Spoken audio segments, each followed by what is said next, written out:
हम लोग डिस्कस कर रहे थे फैक्टर्स ऑफ प्रोडक्शन। हम लोगों ने पालमपुर गांव के बारे में डिस्कस किया था कि वहाँ पर दो तरह के एक्टिविटीज हो रहे हैं, फार्म एक्टिविटीज और non farm activities. Farm activities हमने डिस्कस की थी कि एग्रीकल्चर हो रहा था, और नॉन फार्म एक्टिविटीज जैसे कि वेवर्स, पॉटर्स और भी नॉन फार्म एक्टिविटीज हो सकते हैं, जैसे कि garment making, shoe making, dairy related work. Okay, so इस तरीके से वहाँ पर फार्म एक्टिविटीज और नॉन फार्म एक्टिविटीज हो रही थी। हमने डिस्कस किया था कि चाहे फार्म एक्टिविटीज करना हो या नॉन फार्म एक्टिविटीज करना हो, किसी भी प्रोडक्शन एक्टिविटी के लिए 4 फैक्टर्स रिस्पॉन्सिबल होते हैं। फर्स्ट फैक्टर है लैंड, सेकेंड फैक्टर है लेबर, थर्ड फैक्टर है कैपिटल और फोर्थ फैक्टर है एंटरप्रेन्योर। लैंड क्या है? लैंड जो है वो फ्री गिफ्ट ऑफ नेचर है, जिसमें कि आपका fossil fuels, minerals, forest, water reservoirs, ये सारे कुछ इंक्लूडेड है लैंड में।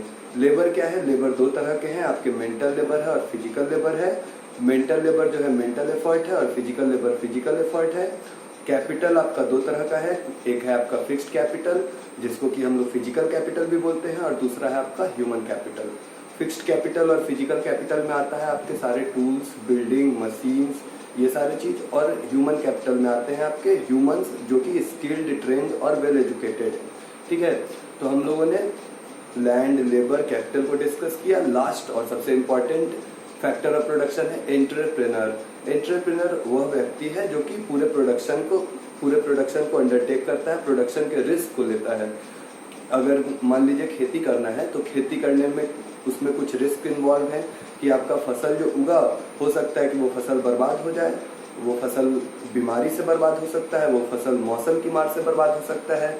ठीक है, तो ऐसे में वो किसान जो फसल उगा रहा है, अगर वो फसल बर्बाद होता है तो उसका सारा लॉस उस किसान का होगा, और वो उसमें वहां पर एंटरप्रेन्योर कहा जाएगा। जो लॉस को बियर करता है, जो रिस्क लेता है प्रोडक्शन के लिए, उसको हम लोग एंटरप्रेन्योर बोलते हैं। ठीक है, तो हमने लैंड, लेबर, कैपिटल, एंटरप्रेन्योर देखा। हमने देखा पालमपुर में कौन कौन से एक्टिविटीज हो रहे थे, फार्म एक्टिविटीज कौन कौन से थे, नॉन फार्म एक्टिविटीज कौन कौन से थे। अब पालमपुर में जो एग्रीकल्चर हो रहा है, कौन कौन से चीजों का वहां पर खेती हो रहा है, इस पर भी हम लोग थोड़ा ध्यान देंगे। आप लोग जानते हैं पालमपुर एक हाइपोथेटिकल, एक फिक्सियस विलेज है। वो एक ऐसा ही विलेज है जैसा आपके देश में कहीं पर भी किसी भी राज्य में हो सकता है, आप किसी भी विलेज से उसको कनेक्ट कर सकते हैं।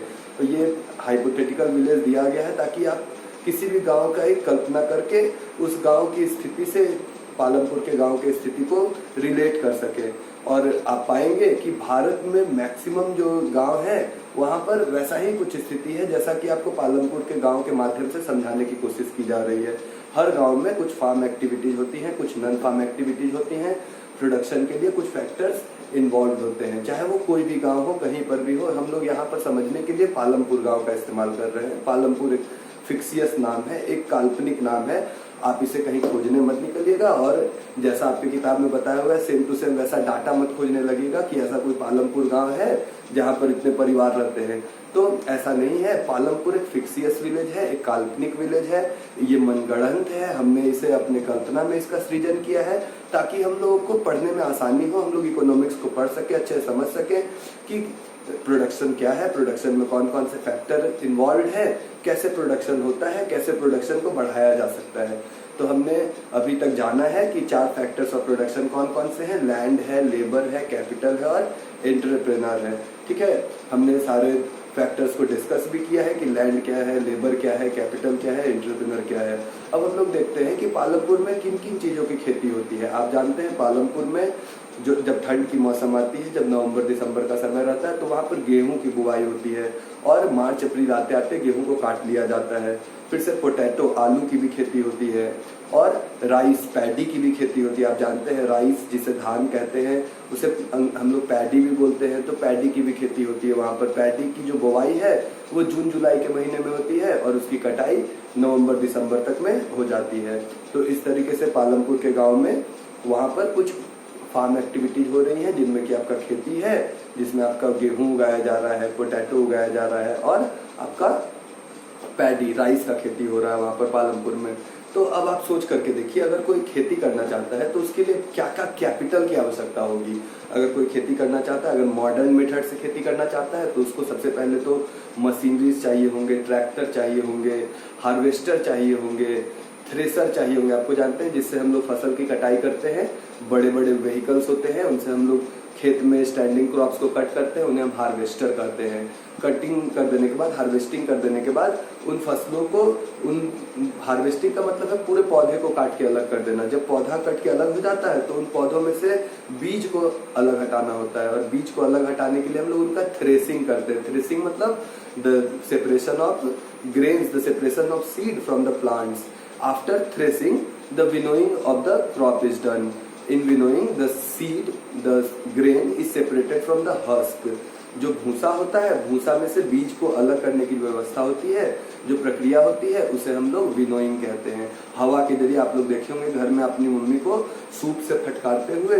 होता क्या है कि सूप से फटकारने पे जो भारी ग्रेन्स के दाने होते हैं वो नीचे गिर जाते हैं या उसी सूप में रहते हैं, और जो हल्के भूसा ये सब जो होते हैं वो बाहर दूर गिर जाते हैं। तो विनोइंग कैसे होता है? विनोइंग में हम लोग एक सूप में फसल को ले लेते हैं, उसमें भूसा भी मिला हुआ होता है, और उसको हम लोग एक हाइट से गिराते हैं, सर्टेन हाइट से। फसल के जो बीज होते हैं वो भारी होते हैं, भूसा जो होता है वो हल्का होता है। तो जो बीज होता है वो डायरेक्टली वर्टिकली नीचे गिर जाता है और भूसा हवा से दूर जा करके गिरता है। तो इस तरीके से विनोइंग होता है। तो मॉडर्न फार्मिंग में आप लोग देख रहे हैं कि बड़े बड़े मशीन्स का, टूल्स का, इम्प्लीमेंट्स का इस्तेमाल है। ठीक है, मॉडर्न फार्मिंग में आप लोगों को HYV सीड्स का इस्तेमाल है, excessive fertiliser, insecticide, weedicide, fungicide, herbicide, rodenticide, pesticide, इन सभी चीज़ों का एक्सेसिव इस्तेमाल है। फिर से आपको पता है कि आपको अगर सिंचाई करना है तो उसके लिए ट्यूबवेल से हम लोग मोटर से पानी निकाल के सिंचाई करते हैं मॉडर्न खेती में, तो उसमें हम लोगों को डीजल की भी आवश्यकता होगी। तो फिक्स्ड कैपिटल जो इसमें है उसमें कुछ मशीन्स चाहिए होंगे, ट्रैक्टर्स चाहिए होंगे, प्लॉइंग के लिए मशीन चाहिए होगा, हल जुताई के लिए मशीन चाहिए होगा, लेवलिंग के लिए चाहिए होगा, टिलिंग के लिए चाहिए होगा, जो पूरा प्रिपरेशन होगा लैंड का उसके लिए मशीन चाहिए होंगे। फिर से जब फसल तैयार हो जाएंगे तो उन्हें काटने के लिए भी मशीन चाहिए होंगे, पेड़ से अलग करने के लिए भी, फिर भूसे से अलग करने के लिए भी मशीन चाहिए होंगे।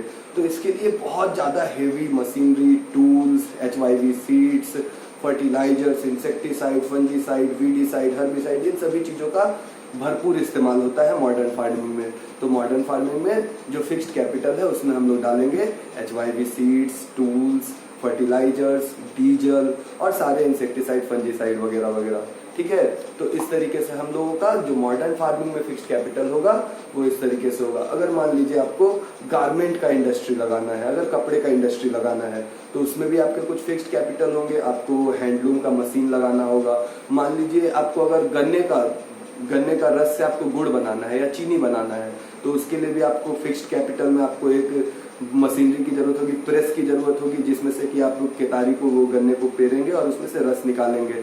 तो आपके लिए उसके लिए भी मशीन की आवश्यकता होगी। तो कोई भी प्रोडक्शन करें उसमें हम लोगों को लैंड, लेबर, कैपिटल और एंटरप्रेनर, ये 4 फैक्टर्स महत्वपूर्ण होते हैं प्रोडक्शन के लिए। तो हम लोगों ने पालमपुर के केस के माध्यम से समझा कि वहाँ पर कैसे कैसे कौन कौन प्रोडक्शन में इन फैक्टर्स का कैसे इन्वॉल्वमेंट है। जैसे खेती में आप जानते हैं खेती जमीन पर ही होगी, तो लैंड पहला इंपॉर्टेंट फैक्टर है। उस जमीन को खेती करने के लिए जमीन को तैयार किया जाता है, जमीन की जुताई होती है, उसको तोड़ फोड़ के बराबर किया जाता है, उसको एयरेटेड बनाया जाता है, परकोलेटिव बनाया जाता है, पेनिट्रेटिव बनाया जाता है, ताकि जो सॉइल है वो वेल पोरस हो, वेल एयरेटेड हो, उसमें रूट्स इजीली पेनिट्रेट कर सके। तो प्रिपरेशन करने के लिए सॉइल का कुछ मशीनरी, कुछ टूल्स लगेंगे, उन टूल्स मशीनरी को चलाने के लिए कुछ लोग लगेंगे। तो लैंड, लेबर, कैपिटल, ये सब का इन्वॉल्वमेंट हो रहा है। और जो व्यक्ति वो सारा रिस्क उठा रहा है, जो पेमेंट कर रहा है लेबर्स को, जो पेमेंट कर रहा है डीजल के लिए, जो हायर कर रहा है, जो भाड़े पे ले रहा है मशीनरीज को, ट्रक्स को, वह व्यक्ति वहां पर एंटरप्रेन्योर है, वो रिस्क उठा रहा है प्रोडक्शन का। अगर जो फसल बर्बाद हुआ तो पूरा नुकसान उस व्यक्ति का होगा जो कि उस प्रोडक्शन का रिस्क उठा रहा है। तो खेती में आप लोगों ने देखा इस तरीके से फैक्टर्स ऑफ प्रोडक्शन इन्वॉल्व हैं। और कोई भी आप प्रोडक्शन कर रहे हो, चाहे आप फसल का उपजाऊ कर रहे हो, चाहे कुछ भी बना रहे हो, बल्ब बना रहे हो, किताबें बना रहे हो, कपड़े बना रहे हो, कुछ भी बना रहे हो, उसमें आपको ये फैक्टर्स ऑफ प्रोडक्शन इन्वॉल्व होंगे, लैंड, लेबर, कैपिटल और एंटरप्रेन्योर। ठीक है, तो हम लोगों ने ये पालमपुर के गांव के माध्यम से समझा कि प्रोडक्शन कैसे होता है, इसमें कौन कौन से फैक्टर्स रिस्पॉन्सिबल होते हैं। Thank you very much.